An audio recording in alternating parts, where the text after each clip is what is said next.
यहाँ पे देखिए हमारे पास क्वेश्चन नंबर सेकेंड है। तो आप लोगों को ऑलरेडी पता है कि भाई हमको क्या करना है, क्वाड्रेटिक पॉलिनोमियल निकालना है और सम एंड प्रोडक्ट ऑफ जीरोस इसके गिवन है। ठीक है, तो ये आप लोगों को पता है। तो यहाँ पे हम लोग क्या करेंगे, सॉल्व करेंगे इक्वेशन को।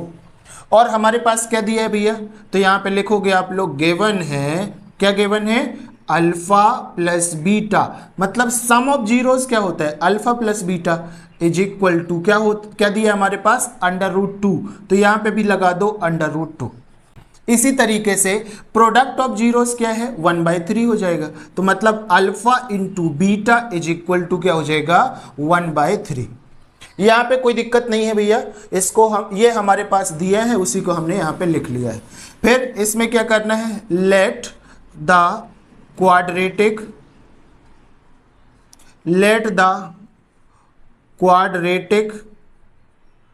पॉलिनोमियल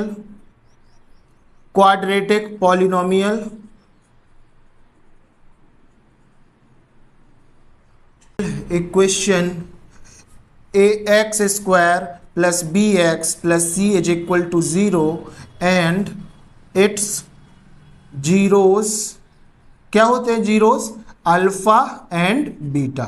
ठीक है, ये लाइन आपको लिखना जरूरी है क्योंकि ये हमारे सॉल्यूशन का एक फॉर्मेट है। ठीक है, तो आपको फॉर्मेट के हिसाब से सब क्वेश्चन को सॉल्व करना है। ठीक है, तो ये क्या हो जाएगा भैया, हमको पता है कि alpha plus beta is equal to -b/a होता है। ठीक है, sum of zeros is equal to -b/a। और हमारे पास क्या दिया है, अल्फा प्लस बीटा की वैल्यू यहां से दिया है हमारे पास अंडर रूट 2 दिया है। ठीक है, नाउ नेक्स्ट हमको यहां पे क्या सॉल्व करना है, अल्फा इंटू बीटा, मतलब product of zeros is equal to क्या होता है आपके पास c/a। ठीक है, और अल्फा इंटू बीटा की वैल्यू क्या दी है आपके पास, तो ये हो जाएगा इज इक्वल टू 1/3। अब आपको ऐसे ही सॉल्व करना है भाई, यही स्टेप आपको सॉल्व करना है। दिमाग लगाओ यहाँ पे कि देखो b की वैल्यू तो हमको मिल रही है, a की वैल्यू क्या है यहाँ पे नहीं दी है, और a की वैल्यू यहाँ पे क्या है, 3 दिया है। तो क्या हम यहाँ पे इसको 3/3 लिख देंगे तो कोई प्रॉब्लम होगी हमारे क्वेश्चन में? नहीं होगी। क्यों? क्योंकि अगर 3 से 3 काट देंगे तो 1 हो जाएगा, 1 हो जाएगा ना, ये तो कट जाएगा, 1 लिखा है। और हमको पता है कि 1 का मल्टीप्लाई और डिवाइड करने से किसी नंबर में कोई चेंज नहीं होता। अब बस आपकी प्रॉब्लम सॉल्व हो गई, यहाँ से आपके पास वैल्यू मिल गई। कौन सी वैल्यू मिल गई, a की वैल्यू देखिए, a की वैल्यू 3 हो गई। ठीक है, यहाँ पे भी 3 है ना, सेम होना चाहिए। तो a की वैल्यू आपके पास क्या हो गई, 3 हो गई। ठीक है, a की वैल्यू 3 हो गई। b की वैल्यू क्या हो जाएगी आपके पास, 3√2, लेकिन यहाँ पे माइनस लगा है तो क्या हो जाएगा, -3√2। तो b की वैल्यू हो जाएगी -3√2।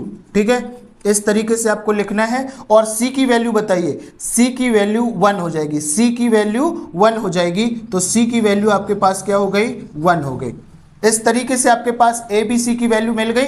अब देखो आपके पास क्वाड्रेटिक पॉलिनोमियल इक्वेशन क्या होता है, तो इसको मैं फिर से लिखता हूं यहाँ पे, ax square plus bx plus c is equal to 0।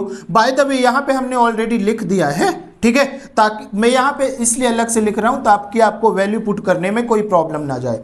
अब देखो a की वैल्यू क्या है अपने पास, तो a की वैल्यू है 3। ठीक है, तो यहाँ पे मैं 3 पुट कर देता हूँ, मतलब ये हो जाएगा 3, a के प्लेस पे 3। ठीक है, क्योंकि a की वैल्यू क्या है, 3 है।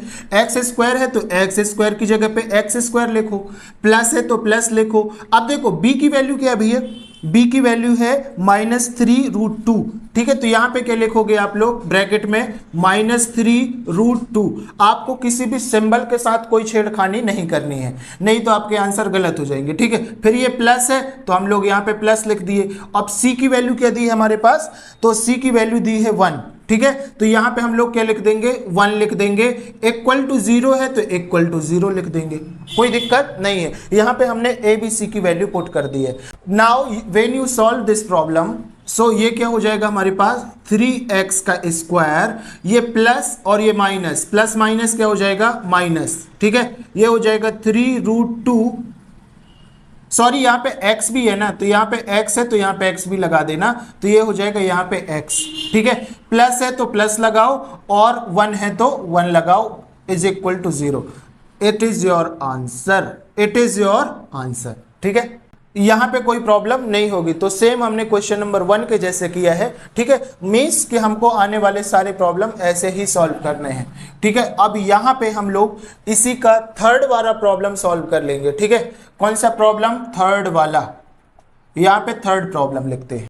यहाँ पे क्या दिया है हमारे पास? 0,5 दिया है। ठीक है, अब इसको हम सॉल्व कर रहे हैं। तो सॉल्व करेंगे तो क्या हमारे पास दिया है? अल्फा प्लस बीटा की वैल्यू क्या दी है? 0 दिया है। ठीक है, सिमिलरली अल्फा इंटू बीटा की वैल्यू क्या दिया है हमारे पास? √5 दिया है। अब आपके पास स्टेटमेंट होता है। स्टेटमेंट क्या होता है कि भाई यहाँ पे लेट करो, पॉलिनोमियल इक्वेशन लिखो, पॉलिनोमियल। ठीक है, एक क्वेश्चन हमारे पास होता है ax² plus bx plus c is equal to 0, जहां पे एंड जीरोज आर, एंड यहां पे लिखो इट्स जीरोज आर क्या होते हैं? अल्फा एंड बीटा होते हैं हमारे पास जीरोस। ठीक है, ये लिख दिया आप लोगों ने।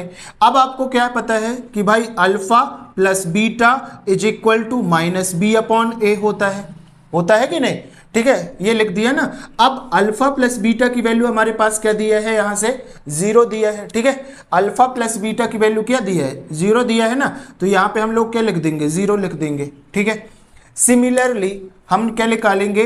अल्फा इंटू बीटा, इसकी वैल्यू क्या होती है हमारे पास? c/a, और c/a और अल्फा इंटू बीटा की वैल्यू क्या दी हमारे पास? √5। ठीक है, तो इसके इक्वल में √5 लिख देंगे। अब देखो यहाँ पे हमारे पास a की कोई वैल्यू नहीं है। ठीक है, तो ये मजेदार क्वेश्चन है और ट्रिकी क्वेश्चन है। ऐसे क्वेश्चन आपको हमेशा ध्यान रखना है। ठीक है, तो a की वैल्यू कुछ भी नहीं है, यहाँ पे भी नहीं है, यहाँ पे भी नहीं है। तो आपको पता है कि अगर किसी भी नंबर के डिनोमिनेटर में कुछ नहीं होता तो 1 होता है। दैट मीन्स यहाँ पे भी क्या होगा? 1 होगा। ठीक है, इस तरीके से आपको सॉल्व करना है। आप कभी भी a की वैल्यू 0 नहीं लिख सकते हैं। क्यों नहीं लिख सकते हैं? इसका क्या रीजन है? तो जब मैंने क्वाड्रेटिक इक्वेशन सॉल्व कराया था तो मैंने बोला था यहाँ पे कि ax² plus bx plus c is equal to 0। अगर a की वैल्यू 0 हो जाएगी, यहाँ पे समझो, अगर a की वैल्यू 0 हो जाएगी दैट मीन्स ये पूरी टर्म क्या हो जाएगी? ये पूरी टर्म तो हो जाएगी भैया 0, ये पूरी टर्म 0 हो जाएगी। दैट मीन्स हमारे पास क्या बचेगा? bx plus c is equal to 0, ये बचेगा। अब ये बताओ कि bx plus c is equal to 0, तो ये कभी क्वाड्रेटिक इक्वेशन होगा क्या?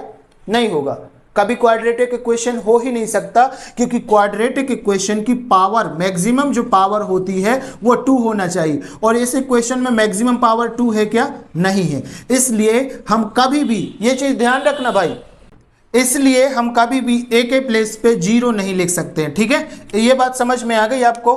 ठीक है, तो यहाँ पे आप लोगों को कॉन्सेप्ट समझना है, क्वेश्चन को रट्टा बस नहीं मारना है, एटलीस्ट अंडरस्टैंड द कॉन्सेप्ट। ठीक है, तो ये हो गई हमारे पास। अब यहाँ पे देखो, इसलिए हम क्या करेंगे यहाँ से? अब देखो a की वैल्यू क्या हो गई हमारे पास? 1 हो गई। a की वैल्यू भी क्या हो गई?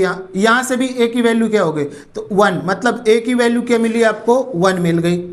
ठीक है, b की वैल्यू बताओ, आपको भी बोलना है। ठीक है, आपको भी बोलना है। तो b की वैल्यू क्या हो गई? 0। ठीक है, तो -0 लिखो या 0 लिखो, उसमें कोई फर्क नहीं पड़ता है। ठीक है, तो ये b की वैल्यू क्या हो गई? 0। अब c की वैल्यू देखो, c की वैल्यू क्या है आपके पास? c की वैल्यू बोलो, c की वैल्यू क्या है भाई? c की वैल्यू है √5। ठीक है, ये मिल गया।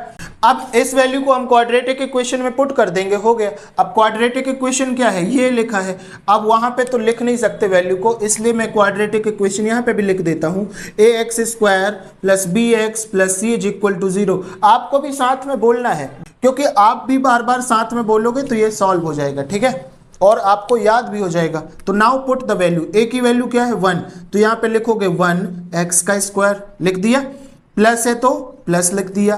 b की वैल्यू क्या है भाई? b की वैल्यू है 0, दैट मीन्स यहाँ पे 0 लिखोगे, x लिखोगे, प्लस है तो प्लस लगाओगे। c की वैल्यू क्या है? √5 है तो √5 लिख दिया, इक्वल टू 0 है तो 0 लिख दिया। ठीक है, कोई दिक्कत नहीं है। 1x² को हम केवल x² बस लिखते हैं तो x² लिख दिया। ठीक है, 0 का मल्टीप्लाई x के साथ होगा तो ये तो पूरी टर्म 0 हो जाएगी, मतलब लिखने की जरूरत नहीं है। प्लस है तो प्लस लगाओ, √5 है तो √5 लगाओ, और यही आपके पास आंसर है। यही क्या है, आपका आंसर है। ठीक है, तो आई होप सो कि ये प्रॉब्लम भी आपको समझ में आ गई होगी, जो कि लिटिल यूनिक थी। ठीक है, अगर फिर भी कहीं पे डाउट लगता है, समझ में नहीं आता है, कोई कॉन्सेप्ट आपको लगता है कि यार समझ में नहीं आ रहा है, तो you can comment guys, you are free. ठीक है, and this is also your right to comment. ठीक है, तो बस अब हम मूव ऑन करते हैं प्रॉब्लम नंबर 3 की ओर।